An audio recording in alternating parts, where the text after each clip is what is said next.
இளையகுமாரன் திரும்பி வரும்போது அவன் தகப்பனோடு இருந்த ஆரம்ப நாட்களிலே தகப்பன் என்ன அன்பு வைத்திருந்தாரோ அதே அன்பு இன்னும் குறையாமல் இருப்பதை பார்த்ததும் அவனால தாங்க முடியாம அழுதான். உண்மையிலே அவன் தகப்பனிடத்துல புறப்பட்டு வந்தது எதற்காக தெரியுமா?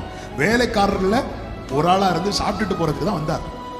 ஆனால் தகப்பன் காண்பித்த அன்புக்கு முன்பதாக, நான் உமக்கு முன்பாகவும் பரத்துக்கு விரோதமாகவும் பாவம் செய்தேன் என்று சொல்லி உடையிறான். இந்த அன்புல ஒருத்தன் உடைஞ்சிட்டானா அவன் லைஃப்ல ஜெயிச்சுட்டான் அர்த்தம். ஆண்டவருடைய அன்புல ஒருத்தன் உடைஞ்சிட்டானா, இன்னைக்கு உங்க மத்தியில ஒரு ஊழியக்காரனா நான் நிக்கிறேன்னா இதை தவிர வேற ஒண்ணுமே கிடையாது.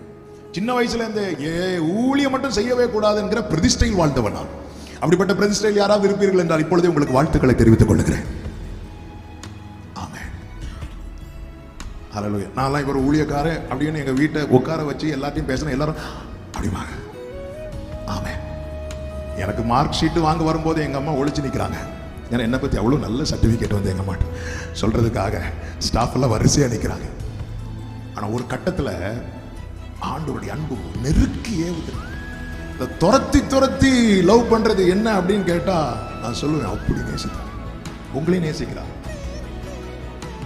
எப்படி ஊழியமே செய்யக்கூடாது இருந்தவனை கர்த்தர் எப்படி சொல்ல வச்சுட்டார் தெரியுமா? இருந்தா ஊழியம் செய்யறேன், இல்லைன்னா எப்படியாவது செத்துறேன் ஆண்டவரே அப்படின்னு சொல்ல வச்சுட்டாங்க.